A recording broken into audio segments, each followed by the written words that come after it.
Saturday. So let's see how we got to the 54-hole mark, and we start with, you guessed it, Tiger Woods. This, the 18th hole, his third. After missing the fairway, believe it or not, to the right, laying up from 148 yards, a beautiful shot, that back hole location, given the fact that the greens are so firm, not necessarily that easy to snuggle it in there close. He got it right beneath the hole and converted.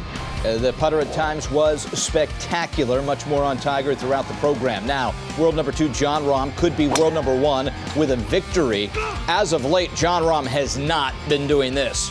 It was weird. He birdied the first hole and looked like he was off to a great start, then reeled off 3 bogeys, and this was another example. Got a little lucky, too, with the tee shot. Just finishes out in front of that bunker. Ball slightly above the feet, but this is 40 yards left of the green. And you go on to make bogey. 5 bogeys on the day for Rahm. In his last 4 rounds combined, he had 6 bogeys.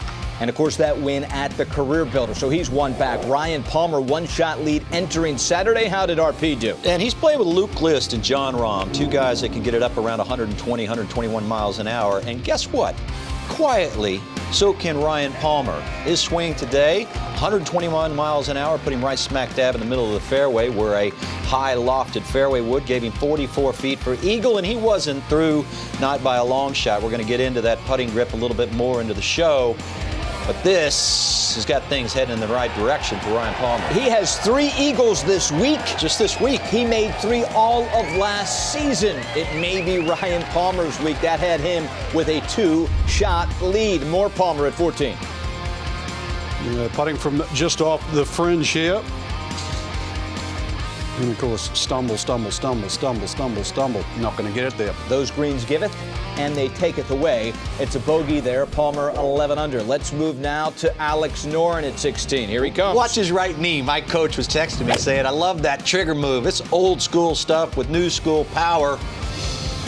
And you put those together, and you got a pretty crafty golf swing right there. We don't see him that much in the United States, but I have a feeling we're going to see a lot more of Alex Noren. And giddy up, Cowboy. He would get to 10 under. Palmer now at 16. Well, speaking of Cowboys, trying to claw this one in. First of the day. Pun for you. Oh, I see.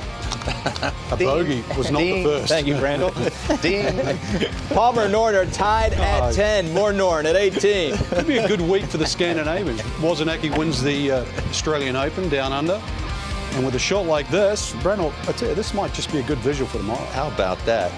Bisected the fairway and then a high, beautiful cut. This is a man who, as you're watching Rahm, who hit it in the water already once this week. And, well, that's Rahm on the rocks. Ding. And Rahm went on to make double bogey at the last. Palmer's now third at the 18th. Well, he drove it in the right bunker, so he had to lay up. And trying to carve this one into the back right hole location. And what do you Texans say? That's from a $130? From a $130 would get it done. And needed birdie to tie Noren for the lead. Instead, he settles for par. And as Texans will say, that dog will hunt. Right there. Yes. That's why I like cats. So taking a look at the numbers, and I said history tells you the last place you want to be is at the top come Saturday night, as 11 of the last 13 winners of this event trailed entering the final round. Jon Rahm last year, he was tied for 13th. Of course, he came all the way back to win. Alex Noren, though, he'll take that first 54-hole lead of his career on the PGA Tour. He met the media.